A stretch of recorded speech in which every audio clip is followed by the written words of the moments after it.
The opinions expressed on this program represent the viewpoints of individual authors or contributors and do not necessarily reflect those of Troy University.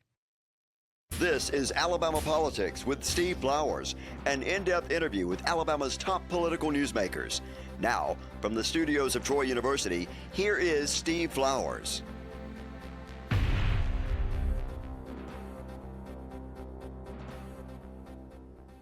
I'm Steve Flowers, and welcome to Alabama Politics. Folks, we're fortunate tonight to have as our guest a veteran state senator from Mobile who is a leading candidate for agriculture commissioner. The races are on, y'all. We're glad to have Jack Williams with us today. Jack, thanks for coming on the show. I appreciate you inviting me, sir. Appreciate you coming on. Jack and his beautiful wife, Bobby, are touring the state. They're out working everybody and all the other races. You got a van or a truck or something? What kind of mobile home or something? I drive my pickup truck everywhere. I'm a farmer. But now you hadn't y'all got a van for the campaign? No, sir. We've got a total wrap on our truck. Y'all just drive the truck around, stay in hotels when you travel? Very few hotels. Mostly drive back home. I think we've stayed in 5 nights during this whole time. You drive all the way back to Mobile from North Alabama? Well, I drive all the way back to Montgomery. Okay. Y'all got a place here? Yes, sir. Uh-huh. Did y'all get one when you went to the Senate and everything? A couple of years ago we got it when we was in the Senate. Well, we knew we was going to run for ag commissioner. You knew then you were? I knew 4 years ago I was going to run. Well, that's good. On it. Hey, Jack, you don't mind me calling you Jack, do you? No, sir. When you're my age, you can call people by their first name, because everybody's younger than me. Anyway, glad to have Sailor with us, too. She's your campaign helper. Been great on her campaign. She's well known, well respected all over the state, too. Yes, sir. Now, Jack, going back, so you knew 4 years ago when you ran for re-election to the state senate you were going to Yes, run sir. for We went to Commissioner Pate then and informed him we were going to run. So I spent a good bit of time with Commissioner Pate trying to learn the ins and outs of it more. We knew we had something to give back to the state, to bring some ideas to bring young farmers back, and I think we have some great programs that we will be able to set up to bring them back to help out. I have Rick on my show every year. He and I are good friends, and he's done a fantastic job as agriculture commissioner. And if you talk to Rick, he really just wants to be agriculture commissioner. I think he's sad he can't run another third term. He would be glad to stay there without a paycheck. I think he would. I think he would. You know, I asked him about his moving up to a different job or something, and he really says, I wish I could go another term as ag commissioner. But he's done a good job. But you're uniquely qualified for that job. I mean, your background. Tell our viewers about you grew up in the farming business. I grew up in it. I actually started my own farm in about the 11th grade. I started running my own pig farm. Now, what part of Mobile did you grow up in? I'm what they would call Wilmer, Georgetown area. Nurseries are in Sims. My farm's in Georgetown. Now, is that north of the city of Mobile? It would be, yes, sir. It would be. Wilmer is. Yes, sir. So I'm sorry to interrupt you, but in 11th grade, where'd you go to high school? I went to Mary G. Montgomery High School, and like I said, I started my own hog operation then worked up to when I finished. I was running 250 sow operation, fair to finish. Still in high school? Yes, sir.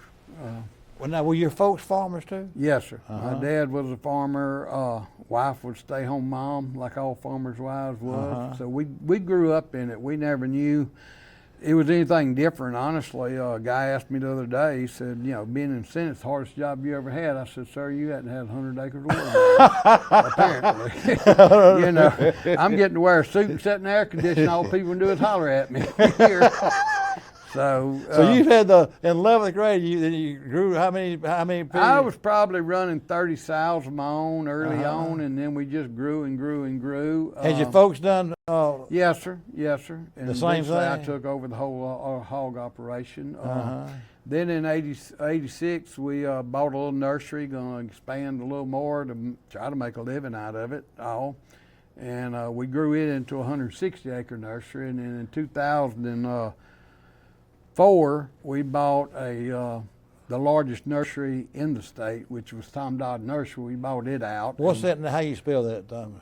TOMM Dodd, D-O-D-D. Y'all bought somebody was named Tom Bog or whatever. Tom Dodd. It was the oldest nursery in the state. It was in Mobile County. Yes, sir. We bought it, and then since then bought a few more nurseries that joined it, which made us the largest in the state. And all in Mobile County. Yes, sir. And 19th in the nation now. Is that right? Son has it completely now. My grandson runs the cattle farm completely. So you have cattle mostly, and Yes, your sir. sod business, our nursery. nursery business.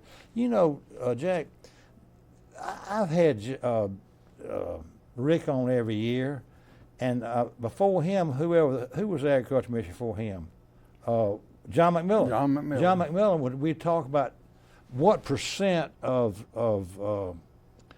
agriculture-related business was percentage, and over the years, I've watched it change to where a year or two ago, Rick brought up what you're doing landscaping is like one of the top things in the state now. Oh, yes, sir. Yes, sir. I guess because people have nice lawns and yards all over this place. Is that what it's all about? That too, and you know, they can go buy a few plants at Lowe's, Home Depot, which we sell every one of them, a small amount. We never let one company have more than 50% of our business, no matter what. We just don't do it to one company. That way, if one creek dries up, you can get that to make the river, you know. So we don't let them all go. We have a lot of different customers. But yes, sir. And during the bad economy, the bigger nurseries like us do great. COVID was as bad as it was for deaths and everything else. For our business, it was great because these stores was open. People could stay home and go to them. And at the same time, they was going to buy a few plants. They go home and plant. Yeah. Even when the housing is down, we still do fairly good. So you sell to big chains? We sell to every major chain it is, but like I said, we never let one have more than 15% of our business. Because you don't want to get exposed too much. Well, we don't want them telling us what to do. We want to tell them how we're going to sell them. A lot of them do pay by scan and that, and we don't do that. We'd rather rent a place in their store if we're going to do that. But we ship as far as Portland, Oregon. We ship all over the United States. A good day, we'll load 18 semis a day. We have a really large loading facility, or my son does now. Yeah, we work 220 people full time. We was the largest employer there in that area for a long time. Where's your sod farm? Our nurseries Nursery, in Sims. Sims. Yes, sir. Now, where's that in location to where you live? And you still live probably in Mobile, where my farm is. I'm probably 10 miles from the. Do you live where you grew up, where your folks lived? I don't live far from them. I've bought a good bit of property myself, and I live on property I bought. Well, now, did your children go to the same schools you went to? And everything? My children did. My grandchildren always went to private school, actually, in Mobile. How many children do you and Bobby have? We had two. We lost our daughter and son-in-law, so we've raised two grandchildren. Y'all raised them? as ours, you know. We actually You had two adopted children? them. Yes, sir. And then your son is the only son? Yes, sir. He's 48 years old, and my grandson that runs the cattle farm, which we adopted, is 28 years old. So No, he went to private school. yes, sir. Yes, sir. But now, what's your son's name? John. Does he like politics? He's not involved in it. He don't care about it He's much. steadily running his business. He's got enough to come on his plate Yes, sir. without doing that. He does. What made you think you want to get in the legislature and be in politics and everything? To start with, people came to me and asked me to run, actually, and when I ran my first term in the House, and there was 3 people in the race, and I was so honored I won with 9. Was it an open seat? Yes, sir. Who'd been in that seat? Chad Fincher. Oh, yeah. And I won with 93% with 3 people in the race. Is so that I right? was really, honored by that, and still have been. I've been honored in running for this. The people that's asked me to run to start with, and just across the state. Like I said, I think I resonate with the farmers and all, and it's not just about farming. That's what people don't understand. The ag department has a lot more than farming. That's No a small question. portion of it, actually. One of the biggest departments. Yes, sir. Because farmers are mainly, they're their own ag commission. Farmers don't really like to ask for anything. You're exactly You right. know, You're exactly right. I think you have to be there when they have floods and everything, bad crops and all. They like to talk to somebody, like everybody does, cry on somebody's shoulder a little bit, but they don't expect help out of everybody. But right now, our farmers are in a bad crisis. I mean, we've had floods, we've had droughts. The market's down on all their stuff. The insurance is not paying enough. If you have insurance, it's not paying to cover your crops. And we've got farmers rolling over their loans for a second year, and that's not good, you know. And it's hard to get a young farmer to go into it because he cannot afford it, to be honest. Can't afford the land. You know, if you go, like you and I have seen each other around the state a good bit, and through the Senate, been around there, but my observation, I hadn't seen hardly anybody in you and my generation, and even your children's generation, who didn't have a family land farm to grow up on. Yes, you sir. can't. Nobody starts as a farmer now. Well, There's everybody. The folks, the farmers, are second, third, and fourth generation. yes, sir. Like I'm a fourth generation. My son's the fifth. My grandson's the sixth. But there are kids out there that want to go into farming, that's been around it all their life, worked for somebody else that wants to go into it, but there's no way financially they can. And that's where some of my programs will fit in to help them, because we do have some money that'll be available to loan out. We loaned out $15 million, Commissioner Pate did, on these slaughterhouses. That was free money that came in. Is that federal money? Yes, sir. Came in free money. It's being paid back at 4% interest right now. You know, I would like to, in return, loan that back out to young farmers, and there's several cases. I've already met with some banks and stuff that are willing to, if they got a down payment like I could give them, or the ag department, you set up a committee, pick the ones you can do each year, and let that money go right back into it and keep that money rotating. But you could pay down on the farm, and then federal land bank's willing to do them a loan, you know, because you've got the first little bit, you've got them a down payment. Or traveling the state, it's amazing how many farmers are out there that does not even have kids at all, and they don't want to sell their land. They don't want to see it go into that. But as you and I both know, most farmers, they don't have a retirement. They paid for everything out of their farm as it is. They don't draw a big Social Security or nothing. But their retirement is their land and equipment. Exactly. If you could get a young farmer to come in and give them $500,000 down or something through this program I've got figured out, you could give them that and then let the young farmer work with him and pay him a loan. I mean, he has nobody to leave it to anyway. He could work into owning it or partially own it, and the farmer just give the rest to him to keep that land in farming. But that would give that farmer actually out to be able to go do some stuff his last years, and him and his wife, you know, and still see the land not go into solar panels or something else, you know. So is that a program you thought about, or is that Yes, something sir. already been enacted? That's a program I have thought you about want for to do years. when you get to be 'cause, agriculture commissioner? You know, I'm not doing it for a job, honestly. I Right. think I will be one of the hardest working ag commissioners next to Commissioner Pate. You know, we've had some good ones. Yes, sir, we have. You know, we've had them, especially the last couple. Yes, sir. Knew something about what they were doing. Yes, sir. And John I think that's Miller- very important to have somebody that's been involved in it, that's made a payroll, had to do without a payroll, to make payroll, all the things we go through as building our own businesses. I think that builds character in us and learns us how to work a business better. And the ag department is a business. I mean, you've got that many employees there that you've got to take care of, and they have great employees out there. There's some really good people out there. Can you know the aspects of everything? There's nobody going in there, even Commissioner Pate, he told me. I mean, there's no way you can know everything, but you've got a lot of good people out there. You really do. You know? He comments about And- that when he comes on, about how much he appreciates his employees Yes, sir. out there. And How many are out there, Jack? I think Some around the state, though. all together in the whole thing, I think it's a little over 600 employees completely. But in you've the got state. over 200 employees, and you're Yes, sir. a private business Yes, you sir. own. You know, and some of the bills I've That's passed. a big job, you know it? Yes, sir. Oh, it's great big. You know, and I think some of the bills I've passed has shown that I'm out for the farmers. The lab-grown meat bill that took away lab-grown meat from the state of Alabama. People can talk about it, but nobody brought me that bill.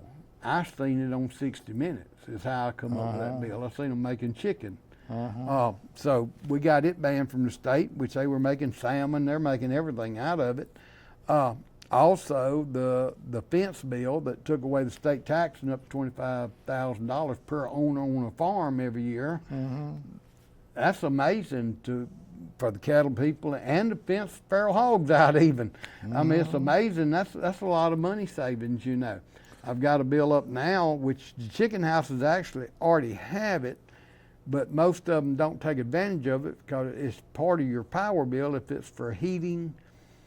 The gas bill, the power bill for heating and stuff is took away, but the way you're all on one meter, there's no way to separate it. My bill would completely, lights and all, it would just pass it where they could take a tax on that.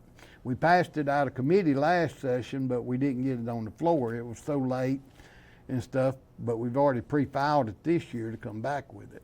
You know, Jack, you are absolutely perfect for that job. You've built a successful farming business. You've been in it all your life, 4th generation farmer, and have 2 employees, have a landscape business and cattle business, but and you've been 2 terms in the state senate and 1 term in the House. You couldn't script a better resume to be agriculture commissioner. If someone was doing a job application and you gave them your resume and says this guy should be agriculture commissioner, I mean, you'd probably get an A on that employment thing. Thank you. They'd say, well, I'm going to pick this guy. You know, you couldn't script anybody better. Yes, sir. And you're at this time in life, you really ain't doing it for the money. That's one thing I was going to mention, too, about this job. I've been around a long time, and back probably been 2 decades ago, we had a trend where people were just running for this job as a stepping stone job. Yes, sir. But see, you're doing it to be agriculture. My age, I'm not stepping nowhere but into and ag. Pate did it for the same reason. Yes, sir. But he and his wife sold the landscape business and said, Yes, sir. you know, that's what I want to do. And John McMillan was doing it for the right reason. And if my children hadn't took over my businesses like they have, my son, like I say, he has the nursery completely. My grandson, I will eventually finish giving him the cattle farm and all. It's not about that anymore. It's they've gave me the opportunity to be able to do this and give back. Now, you and Senator Sessions, the only 2 farmers in the Senate. That's pretty good, though, 2 out of 35. Yes, Are sir. y'all the only 2?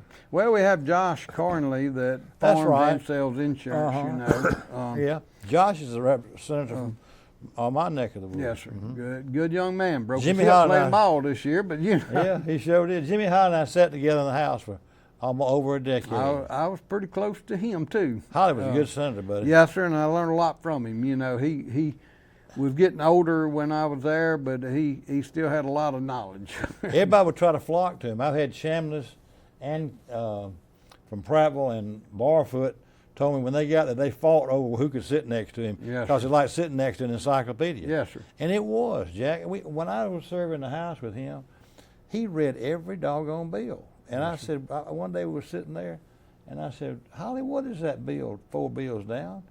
And he said, we're working on a very long calendar. And he says, that he told me exactly what the bill is. It's a trial lawyer bill. You ain't going to be for it. Because I was pro-business, so pro-business. He read the bill and told me how I was going to vote. He knew, You know, knew where your stance I would said, be. I didn't know what that bill was on the Yeah. calendar.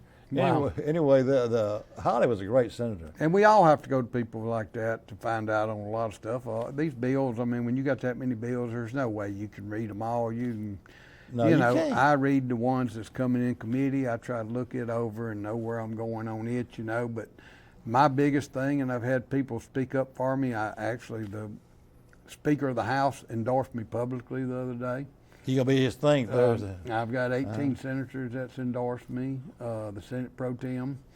You know, so we're very proud that they think enough of us.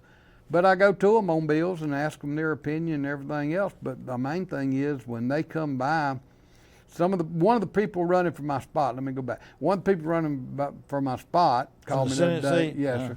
Called me and he said, "Is there anybody up there that don't like you?" I said, "Well, I'm sure they are, but I said, you know, the main thing is you got to be honest with everybody. When they Yeah. come to you, these lobbyists are going to come to you. Uh-huh. They don't expect you to be with them all the time, but they want to know your honest opinion because they're counting votes. That's exactly And if right. you're honest with them and you don't change that, they're going to stick with you no matter what. You can't be for everything all the time, and there's always one group for. No matter what bill it is, there's never not an opposing side. Exactly. You know. You got it down. You got to be up front But with people. just be honest and don't just lie. say, look, I ain't be with you on that bill. Yes, sir. You know, or I would be with you if they count you. But let me, you know, you've touched on something about young farmers. that brings me to a piece of legislation that I got involved with and wrote a lot of stuff good for the Alpha bill on the health insurance. Yes, sir. When I showed Jimmy Parnell that the column I was going to write about that, Yes, sir. I went out there to the place, and because we're close, he and Pena and I talk a lot, and I says, he teared up and says, Steve, this legislation is important to our young farmers as property tax was when you were in the legislature. Yes, sir. You know, that was a cardinal thing. You know, that was the main thing the Alpha was interested in. Of course, I handled a lot of the insurance legislation for Alpha when I was in the legislature, but keeping property tax reasonable but that was a big thing for the young farmers. Jack, you know, did you get involved? You got yes, involved. sir. I got involved very big in it. Uh-huh. Spoke everywhere I spoke about it, and actually I teared up on the stand. For the same thing, because you knew for it the was a same young thing, farmer. because I told how much it affected my family included. When So you're you paying, were involved with that then? yes, sir. Huh? When you're having to pay, it costs you 3 house notes to pay 1 insurance policy every month on health insurance, and that's basically what these young guys are going through. How do you afford insurance? So your wife's somebody's having to go drive a school bus or something Exactly. to get insurance. And what that does, on top of everything else, it destroys our home, our family values, and all farmers. You go to the churches, they're the biggest supporters. You go to somebody that's hurting in the community, they're the biggest supporters to help. And it's the same way with the mothers staying home and raising a family. We have more farm families stay home and raise their family, but they've had to leave it to have a job. For the health insurance. And they could help out on the farm too, don't get me wrong. There's a lot of women now driving tractors and doing a lot more than when I come along, my mother cooked. I don't care if we had 20 boys there picking up watermelons, every one of them came to the house and eat. That's just the way it was, you know.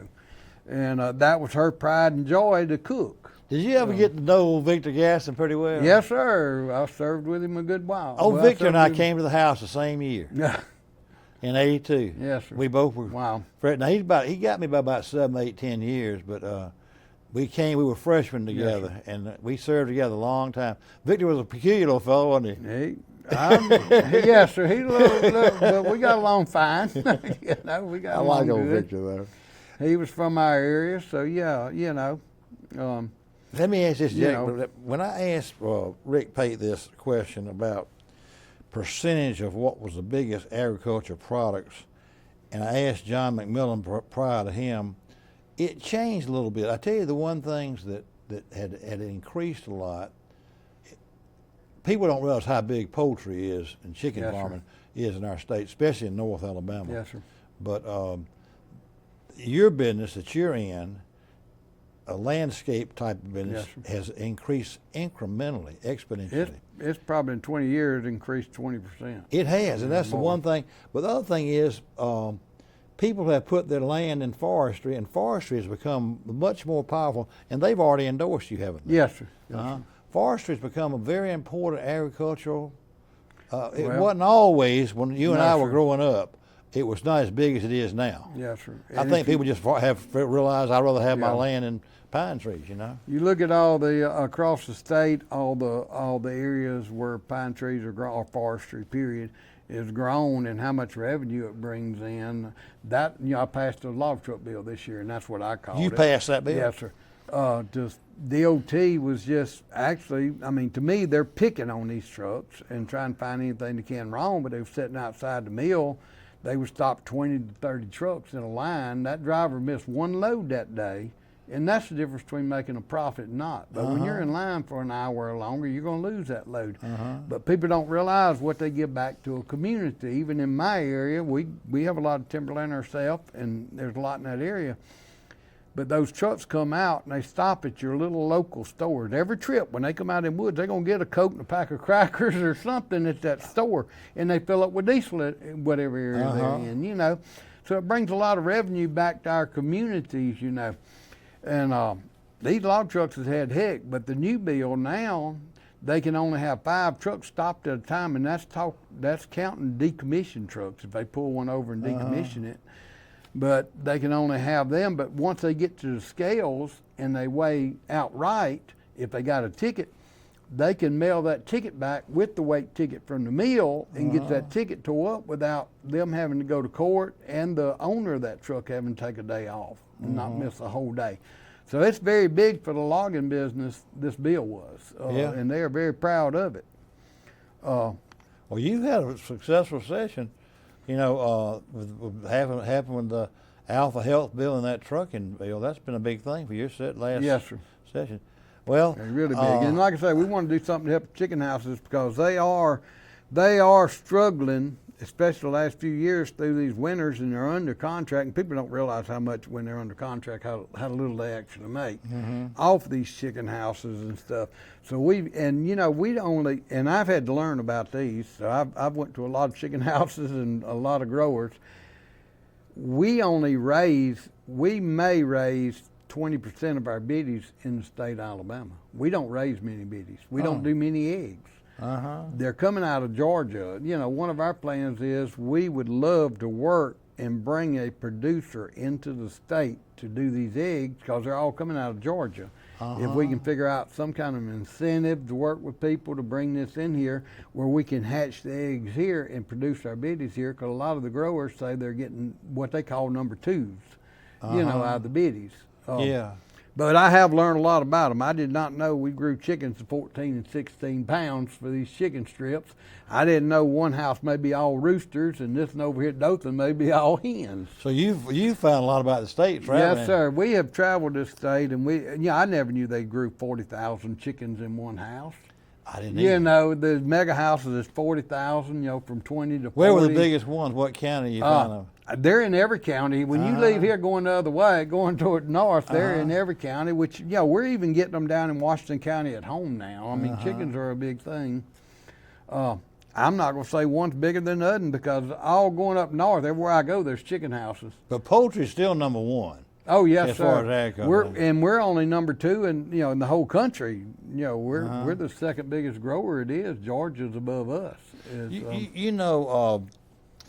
Senator, when I was talking, when that Governor Ivey came with the Rebuild Alabama gasoline tax bill, I was in favor of it and gave her good support in my column, but I thought it was the right thing to do. We had to have some. We had to have some rebuilding, but people don't realize how much of that Rebuild Alabama went to redo the docks in Mobile, and Senator Shelby, of course, did a lot for that too. Yes, sir. Digging that, really give him credit waterway for that out too. But one of the first, that was a tough sell, and I've never seen a governor do a better job in selling the program. And I saw George Wallace in action. I was a representative when George Wallace was his last term as governor. I was actually his representative. So Kay learned from the Wallaces. She was close to Lurleen Wallace, but Wallace was a master at rounding up votes, especially he'd pass the gas tax every quadrennium. But Kay really worked that thing really well. But about our time's up, Senator. But I appreciate you taking time out of your business schedule to be with us. Folks, our guest tonight has been State Senator Jack Williams, who is in his third term in the state legislature, 2 terms in the state senate from the Mobile area. He is a leading candidate for State Agriculture Commission next year, and he is a farmer, and we're well qualified to be State Agriculture Commission because the elections have started, y'all. We got a good year ahead of us. We thank Jack Williams for being with us, and we thank you viewers for watching. Hope you tune in again next week for Alabama Politics. Thank y'all. Thank you.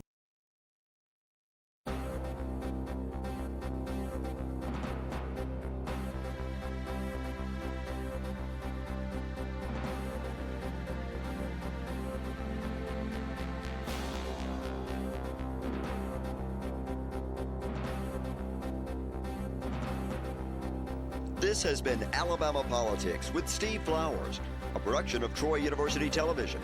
Opinions expressed on this program are not necessarily those of Troy University, its administration, faculty, staff, or students.